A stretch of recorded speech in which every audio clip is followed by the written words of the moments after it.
Satu hari lagi. Kita bertahan 1 hari lagi. Bayangkan kamu terjebak selama 7 hari di gunung yang ganas, kelaparan, kedinginan, dan berada di ambang putus asa bersama orang asing yang baru saja kamu tolong. Setiap detik adalah perjuangan antara hidup dan mati. Tapi bagaimana jika setelah semua itu, kamu baru menyadari bahwa seluruh penderitaanmu hanyalah sebuah rekayasa untuk sebuah acara TV? Apa yang akan kamu lakukan jika kebaikan tulusmu ternyata hanya dijadikan sebuah konten untuk ditonton jutaan orang?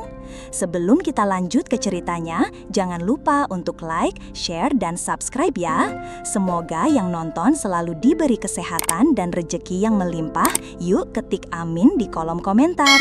Tonton video ini sampai akhir, karena kebenaran di balik penyelamatan mereka akan jauh lebih mengejutkan dari yang kamu bayangkan. Angin di Pelawangan Sembalun memiliki bahasanya sendiri, sebuah siulan tajam yang membelah keheningan di ketinggian 3.200 meter. Bagi Bara, seorang fotografer alam berusia 28 tahun, suara itu adalah musik. Sebuah simfoni kesunyian yang selalu ia rindukan setiap kali kakinya terlalu lama terkurung dalam sepatu pantofel di belantara beton Jakarta. Ini adalah pendakian solonya yang kelima ke Rinjani, sebuah ritual sakral untuk mengisi ulang jiwa. Gunung ini tidak pernah gagal membayarnya dengan kedamaian yang tak ternilai. Pagi itu, ia baru saja menjejakkan kaki turun dari puncak. Lelah tentu saja, namun jiwanya terisi penuh. Kamera yang menggantung di lehernya telah berhasil menangkap momen fajar yang magis saat semburat jingga perlahan mengusir gugusan bintang dari atas danau Segara Anak yang biru kelam. Kini, perjalanannya adalah menuruni punggungan yang curam, sebuah tarian hati-hati di atas jalur pasir vulkanik dan bebatuan lepas. Setiap langkah adalah meditasi, fokus, napas, dan keseimbangan.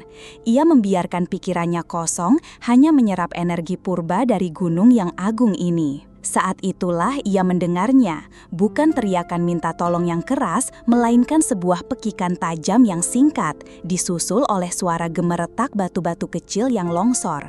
Suara itu datang dari tikungan di bawahnya, teredam oleh angin. Bara berhenti seketika, menajamkan pendengarannya. Hening sejenak, lalu terdengar suara isak tangis yang tertahan, begitu rapuh dan putus asa. Naluri seorang pendaki yang berpengalaman langsung mengambil alih. Ia mempercepat langkahnya, menuruni jalur dengan lebih sigap, matanya awas memindai setiap sudut bebatuan. Di sebuah turunan yang terkenal licin karena kerikil vulkaniknya, ia melihatnya. Seorang wanita asing, mungkin pertengahan 20-an, terduduk dengan posisi yang aneh.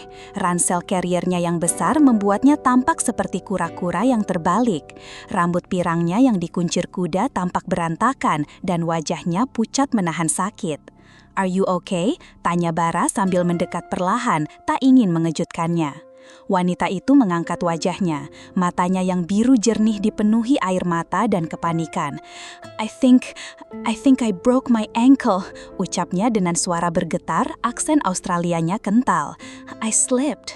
Bara berjongkok di sampingnya, matanya langsung tertuju pada pergelangan kaki kanan wanita itu yang sudah mulai membengkak dengan cepat. Ia dengan hati-hati melepaskan sepatu trekking wanita itu. "Can you move your toes?" Wanita itu, yang kemudian memperkenalkan dirinya sebagai Chloe, mencoba menggerakkan jari kakinya dan langsung meringis kesakitan. "It hurts so much."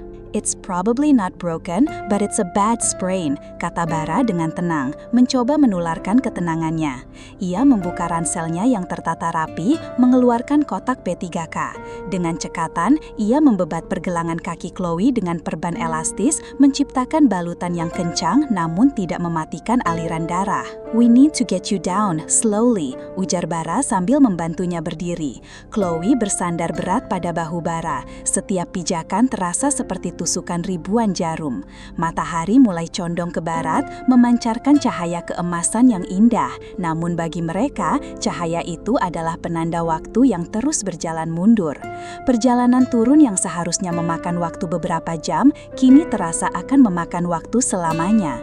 Mereka tidak tahu bahwa mimpi buruk mereka bahkan belum dimulai. Perjalanan menuruni punggungan menjadi sebuah siksaan yang lambat dan menyakitkan.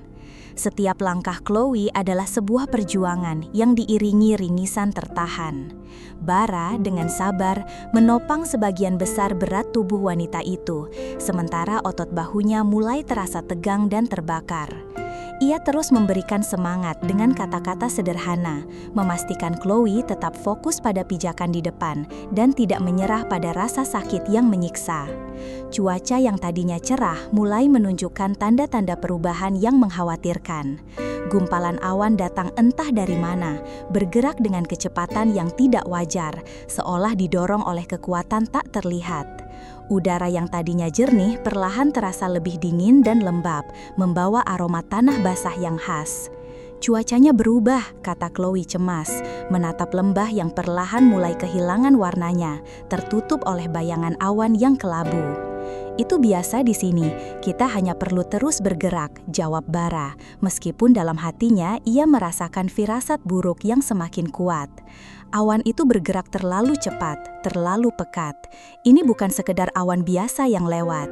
Benar saja, dalam hitungan menit, selubung kabut putih yang tebal mulai merayap naik dari lembah, menelan semua yang ada di hadapannya seperti monster raksasa.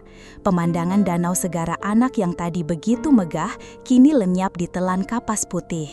Jalur setapak di depan mereka yang tadinya jelas, kini hanya terlihat beberapa meter saja sebelum menghilang ke dalam ketiadaan. Suhu udara turun drastis, membuat uap keluar dari mulut mereka setiap kali bernapas. Keindahan Rinjani yang agung dalam sekejap berubah menjadi sebuah labirin putih yang dingin, sunyi, dan membingungkan. Aku tidak bisa melihat apapun, bisik Chloe. Suaranya bergetar bukan hanya karena dingin, tapi juga karena rasa takut yang mulai mencekik. Genggamannya di lengan Bara semakin erat, seolah mencari satu-satunya kepastian di dunia yang tiba-tiba menjadi kabur. Tetap dekat denganku, jangan khawatir, aku tahu jalur ini, kata Bara, mencoba terdengar lebih percaya diri daripada yang sebenarnya ia rasakan. Ia pernah menghadapi kabut di Rinjani sebelumnya, tapi tidak pernah sepekat dan secepat ini. Ia mengandalkan ingatannya akan kontur jalur, setiap tikungan dan bebatuan besar yang pernah ia lewati. Namun, dengan kecepatan mereka yang sangat lambat karena cedera Chloe dan jarak pandang yang nyaris nol, setiap langkah terasa seperti pertaruhan besar.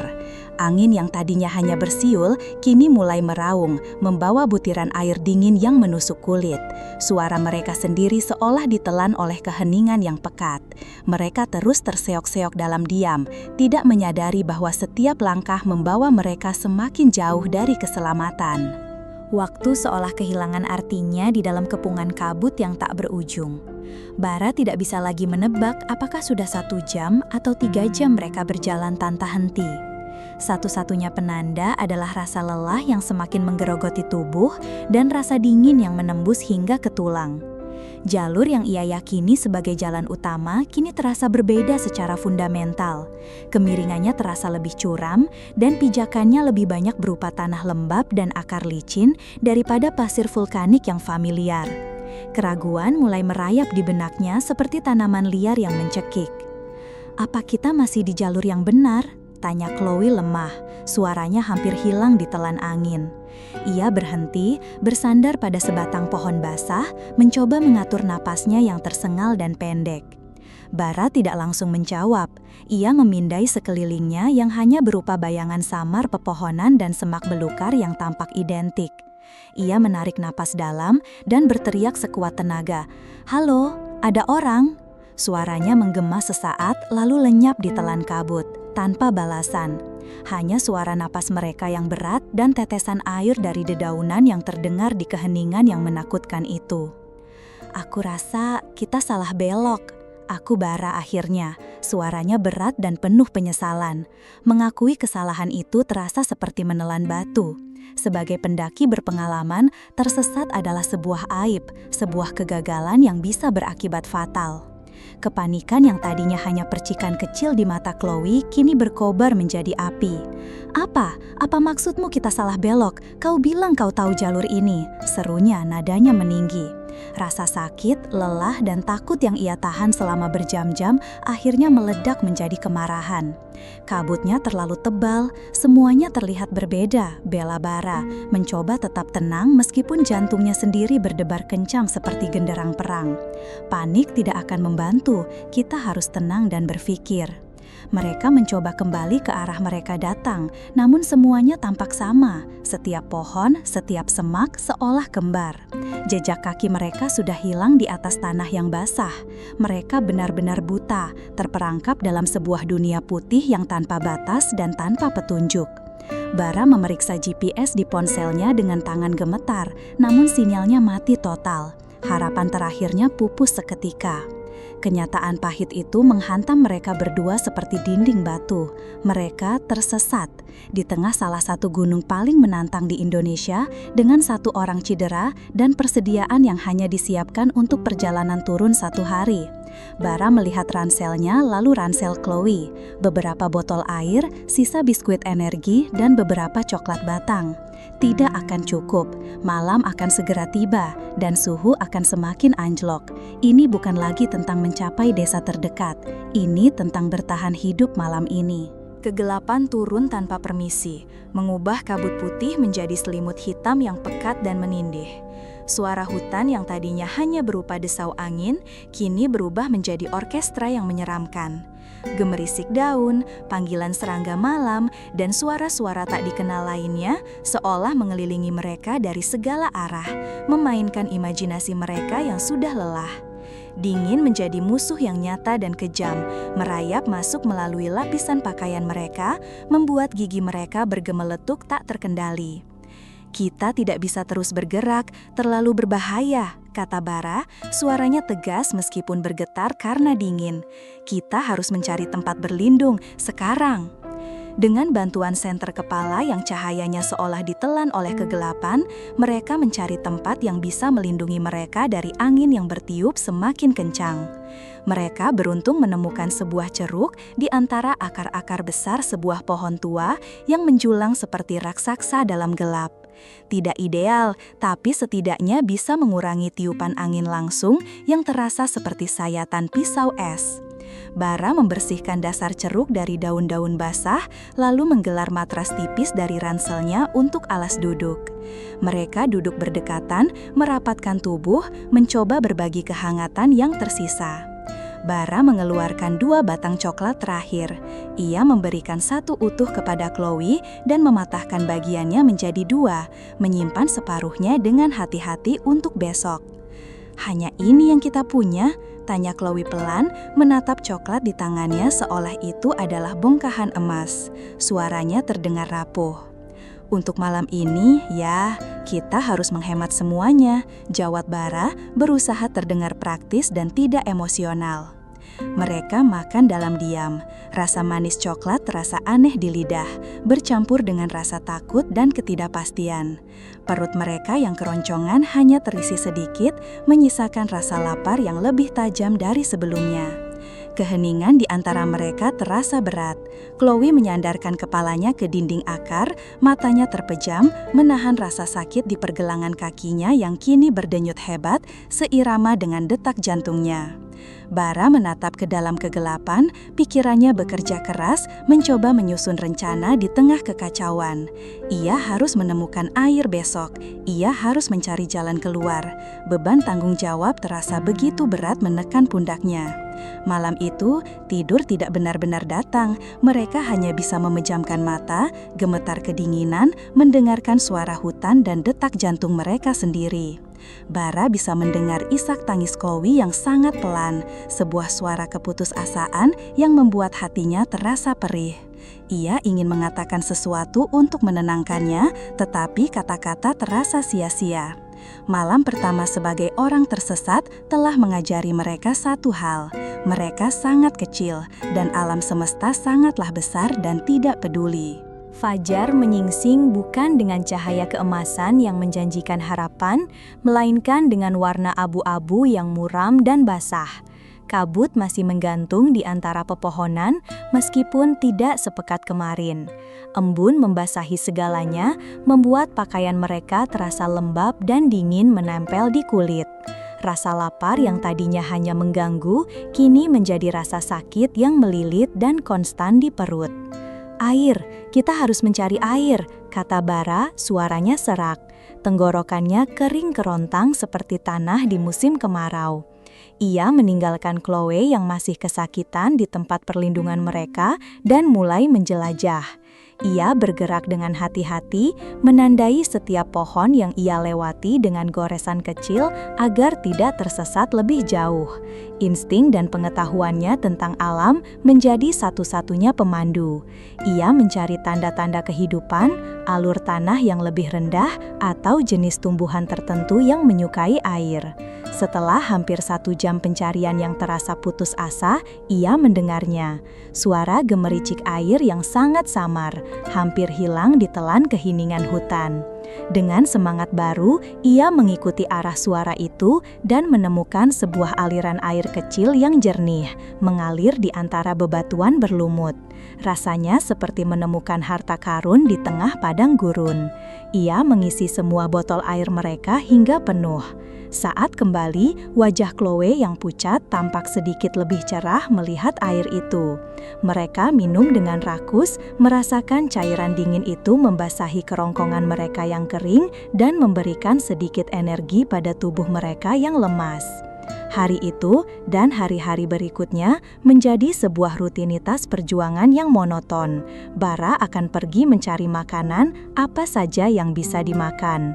Ia menemukan beberapa buah hutan yang ia kenali aman dan bahkan berhasil menangkap beberapa serangga besar yang ia panggang di atas api kecil yang berhasil ia buat dengan susah payah menggunakan batu api dari perlengkapannya. Chloe, meskipun tidak bisa bergerak jauh, tidak tinggal diam. Ia membersihkan luka-lukanya, merapikan tempat perlindungan mereka, dan mencoba menghemat energi sebanyak mungkin. Di antara momen-momen perjuangan itu, mereka mulai berbicara. Bukan lagi obrolan ringan tentang cuaca atau pemandangan, melainkan percakapan yang dalam dan personal. Chloe bercerita tentang keluarganya di Perth, tentang mimpinya menjadi seorang seniman yang karyanya bisa menginspirasi orang. Bara bercerita tentang kecintaannya pada fotografi, tentang kesunyian yang selalu ia cari di gunung sebagai pelarian dari hiruk-pikuk kehidupannya. Mereka menemukan bahwa di balik perbedaan budaya dan bahasa, mereka memiliki ketakutan dan harapan yang sama. Sebuah ikatan yang aneh dan rapuh mulai terbentuk di antara mereka. Mereka belajar untuk saling percaya. Chloe percaya pada kemampuan Bara untuk menjaga mereka tetap hidup. Bara percaya pada ketangguhan Chloe untuk tidak menyerah. Mereka tidak lagi hanya 2 orang asing yang tersesat. Mereka adalah sebuah tim, sebuah unit kecil yang berjuang bersama melawan alam liar yang ganas dan tak kenal ampun. Memasuki hari kelima, tubuh mereka mulai menunjukkan tanda-tanda menyerah. Cadangan lemak terakhir seolah telah terbakar habis. Rasa lapar menjadi teman abadi, sebuah rasa sakit tumpul yang tak pernah hilang menggerogoti mereka dari dalam. Kekuatan mereka terkuras, setiap gerakan terasa seperti mengangkat beban berkilo-kilo. Wajah mereka menjadi tirus, dengan lingkaran hitam di bawah mata yang cekung, membuat mereka tampak seperti bayangan dari diri mereka sendiri. Harapan yang tadinya menjadi bahan bakar mereka, kini mulai memudar seperti api yang kehabisan kayu. Setiap pagi, mereka bangun dengan harapan mendengar suara helikopter atau teriakan tim penyelamat. Setiap malam, mereka tidur dengan kekecewaan yang semakin berat dan menyesakkan. Alam di sekitar mereka yang tadinya terasa sebagai tantangan, kini terasa seperti penjara hijau yang tak berujung, yang dindingnya semakin mendekat setiap hari. "Aku tidak sanggup lagi," bisik Chloe pada suatu sore, suaranya nyaris tak terdengar, serak dan rapuh. Ia duduk bersandar di pohon, menatap kosong ke depan. Pergelangan kakinya yang bengkak kini dihiasi lebam keunguan yang mengerikan. Kita akan mati di sini kan? Bara, yang sedang mencoba memperbaiki atap darurat mereka yang bocor dengan daun-daunan besar, berhenti. Ia menatap Chloe.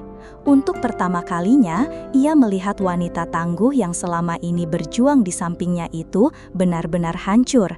Tidak ada lagi sisa semangat di matanya, hanya kekosongan yang menakutkan. Keputusasaan itu menular, merayap masuk ke dalam hatinya. Ia sendiri merasakan hal yang sama, meskipun ia berusaha keras menyembunyikannya. Ia lelah, sangat lelah. "Jangan bilang begitu," jawab Bara, suaranya lebih tajam dari yang ia maksudkan, sebuah reaksi dari rasa takutnya sendiri. "Kita tidak akan mati, kita hanya perlu bertahan sedikit lebih lama." "Untuk apa? Tidak ada yang akan datang untuk kita," sergah Chloe, air mata mulai mengalir di pipinya yang kotor, menciptakan jalur bersih di antara debu dan tanah. "Ini sia-sia, Bara, akui saja." Kata-kata itu menghantam Bara seperti pukulan telak. Ia merasa marah, bukan pada Chloe, tapi pada situasi mereka, pada ketidakberdayaan mereka. Ia membanting sebatang dahan ke tanah dengan frustrasi. "Jadi kau mau menyerah begitu saja, berbaring dan menunggu mati? Is that what you want?" teriaknya, campuran antara bahasa Indonesia dan Inggris keluar begitu saja. Keheningan yang tegang dan berat menyelimuti mereka setelah ledakan emosi itu. Mereka saling menatap, nafas mereka terengah-engah. Di mata masing-masing, mereka melihat pantulan dari ketakutan dan keputusasaan mereka sendiri. Perlahan, kemarahan itu surut, digantikan oleh rasa lelah yang luar biasa, baik fisik maupun mental. Bara berjalan mendekat dan duduk di samping Chloe. Ia tidak mengatakan apa-apa. Ia hanya menepuk bahu wanita itu dengan pelan, sebuah gestur kecil yang mengatakan, "Aku juga takut, tapi aku di sini bersamamu." Chloe menyandarkan kepalanya di bahu Bara, dan tangisnya pecah, sebuah tangisan pilu yang menyayat hati. Malam itu, mereka tidak berbicara lagi. Mereka hanya duduk bersama dalam kegelapan, dua jiwa yang hancur, berpegangan pada satu-satunya jangkar di tengah lautan keputusasaan. Pagi di hari ketujuh adalah yang terberat. Mereka bangun dengan tubuh yang terasa remuk dan semangat yang telah padam total. Kabut tipis menggantung di antara pepohonan, membuat hutan terasa seperti dunia hantu yang sunyi. Mereka tidak lagi memiliki makanan. Sisa air di botol hanya cukup untuk beberapa teguk yang mereka bagi dengan adil. Mereka tahu, secara rasional, ini mungkin hari terakhir mereka. Bara memaksa dirinya untuk berdiri, kakinya gemetar.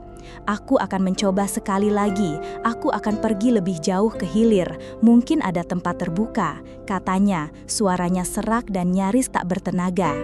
Ia tidak benar-benar percaya pada kata-katanya sendiri, tapi ia harus melakukan sesuatu.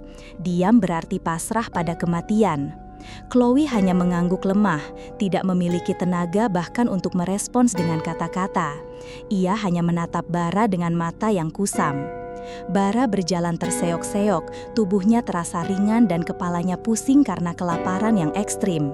Ia menyusuri aliran air kecil, berharap itu akan membawanya ke tempat yang lebih terbuka. Setelah berjalan entah berapa lama, ia berhenti untuk beristirahat, bersandar pada sebatang pohon. Saat itulah ia melihatnya. Sesuatu yang berkilau tersangkut di dahan pohon yang tinggi, sekitar 20 meter di atasnya. Bukan kilau alami dari embun atau daun basah. Ini adalah kilau metalik yang aneh, memantulkan cahaya matahari yang berhasil menembus kanopi hutan. Dengan sisa tenaga terakhir, didorong oleh rasa penasaran, Bara memanjat pohon terdekat untuk melihat lebih jelas. Jantungnya serasa berhenti berdetak. Itu adalah sebuah drone. Sebuah drone modern berwarna putih, tersangkut tak berdaya di antara ranting. Adrenalin murni membanjiri tubuhnya, mengalahkan rasa lapar dan lelah dalam sekejap. Drone berarti ada manusia di dekat sini. Mereka tidak sendirian. Ia bergegas kembali ke perkemahan, napasnya terengah-engah, tidak peduli pada ranting yang mencakar wajahnya. "Chloe, sebuah drone! Aku menemukan sebuah drone!" serunya dari kejauhan. Mendengar itu, Chloe yang tadinya terbaring lemah langsung berusaha duduk. Matanya yang tadinya kusam kini memancarkan percikan kehidupan yang terang. Harapan yang mereka kira telah mati dan terkubur kini menyala kembali dengan dahsyat seperti api yang disiram bensin. "Kita harus membuat sinyal yang besar," kata Bara dengan cepat. Otaknya kini bekerja dengan kecepatan penuh. Mereka bekerja sama dengan energi yang mereka tidak tahu masih mereka miliki.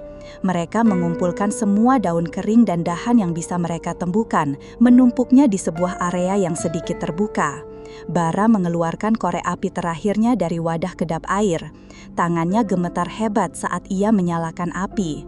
Asap putih tebal mulai mengepul ke atas, menembus kanopi hutan, mengirimkan sinyal putus asa mereka ke langit. Mereka berdiri di samping api unggun itu, berpelukan, menatap ke atas dengan napas tertahan, berdoa agar seseorang melihat bara harapan terakhir mereka. Penantian itu terasa seperti selamanya. Mereka terus menjaga api tetap besar, menambahkan daun basah agar asapnya semakin tebal dan terlihat. Setiap suara angin yang berdesir di antara pepohonan membuat mereka menoleh dengan penuh harap. Setelah sekitar 2 jam yang terasa seperti seumur hidup, mereka mendengarnya. Suara deru yang semakin lama semakin keras. Bukan suara angin, itu adalah suara baling-baling helikopter. Kegembiraan murni dan liar meledak di antara mereka. Mereka melompat-lompat, berteriak, dan melambai-lambaikan tangan ke arah langit, tidak peduli pada rasa sakit dan lelah yang luar biasa. Sebuah helikopter berwarna hitam muncul dari balik puncak pohon, berputar di atas mereka sebelum perlahan turun di area terbuka yang tidak jauh dari sana. Beberapa orang turun dari helikopter, namun anehnya mereka tidak mengenakan seragam tim SAR oranye yang biasa. Mereka mengenakan pakaian outdoor serba hitam, membawa tas-tas besar berisi peralatan yang tampak seperti kamera profesional dan mikrofon panjang. Bara mengerutkan keningnya, bingung. 2 orang pria tegap berlari ke arah mereka, membawa tandu dan kotak medis. Mereka langsung menangani pergelangan kaki Chloe dengan sangat profesional dan efisien. Sementara itu, seorang pria lain dengan kamera besar di bahunya mulai merekam mereka dari berbagai sudut. Lensanya bergerak menangkap setiap detail wajah mereka yang kotor dan penuh emosi. "Apa yang terjadi? Siapa mereka?" tanya Bara pada Chloe. Perasaannya mulai tidak enak. Sebuah firasat dingin merayap di punggungnya. Chloe tidak menjawab. Ia menghindari tatapan Bara. Wajahnya menunjukkan ekspresi yang sulit dibaca, campuran antara kelegaan dan rasa bersalah yang mendalam. Setelah kakinya selesai ditangani, seorang wanita paruh baya dengan headset di telinganya menghampiri mereka. Ia tersenyum lebar. "Kerja bagus, Chloe. Itu tadi sangat intens. Rekamannya benar-benar luar biasa." Lalu ia menoleh ke Bara dan mengulurkan tangannya. "Kau pasti Bara. Aku Sandra, produser eksekutif. Terima kasih sudah berpartisipasi. Kau sangat hebat." Bara hanya menatap tangan itu dengan bingung, tidak membalasnya. "Berpartisipasi? Apa yang kau bicarakan?" Sandra tertawa kecil, seolah Bara baru saja melontarkan lelucon. "Oh, Chloe tidak memberitahumu. Seluruh pengalaman ini untuk acaranya, Wild Instinct. Kami sedang syuting musim terbaru." Dunia Bara seolah runtuh dalam sekejap. Ia menatap Chloe mencari penjelasan, mencari sangkalan. Chloe akhirnya menatapnya, matanya yang biru dipenuhi rasa bersalah yang tak terbantahkan. "Bara, aku minta maaf," bisiknya. "Ini seharusnya sebuah simulasi, sebuah ujian. Cederaku nyata, tapi bagian tersesatnya sudah direncanakan. Kami selalu diawasi." Bara mundur selangkah, seolah baru saja dipukul. Kepalanya terasa pusing. 7 hari perjuangan, rasa lapar, rasa dingin, keputusasaan. Semua pengorbanan dan ketakutan yang ia rasakan hanyalah sebuah pertunjukan, sebuah tontonan untuk tontonan jutaan orang. Ia menatap kamera yang masih menyorot wajahnya, merekam setiap detail dari keterkejutan, kekecewaan, dan rasa pengkhianatan yang menghancurkan hatinya. Ia tanpa sadar telah menjadi bintang utama dalam permainan bertahan hidup paling nyata dan paling kejam yang pernah ia bayangkan. Dan begitulah akhir dari perjuangan mereka. Sebuah kisah bertahan hidup yang luar biasa, namun menyisakan satu pertanyaan besar, di mana batas antara realita dan rekayasa.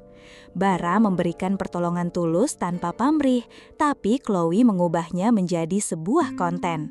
Menurut kalian, apakah tindakan Chloe bisa dibenarkan demi sebuah acara TV atau itu adalah sebuah pengkhianatan? Tulis pendapat kalian di kolom komentar ya, saya penasaran ingin membacanya. Terima kasih banyak sudah menonton sampai akhir. Jika kalian suka dengan cerita yang memancing pemikiran seperti ini, jangan lupa untuk like, share, dan subscribe agar kita bisa terus menjelajahi kisah-kisah menarik lainnya. Sampai jumpa di video selanjutnya, tetaplah waspada dan berhati-hati dalam setiap petualangan.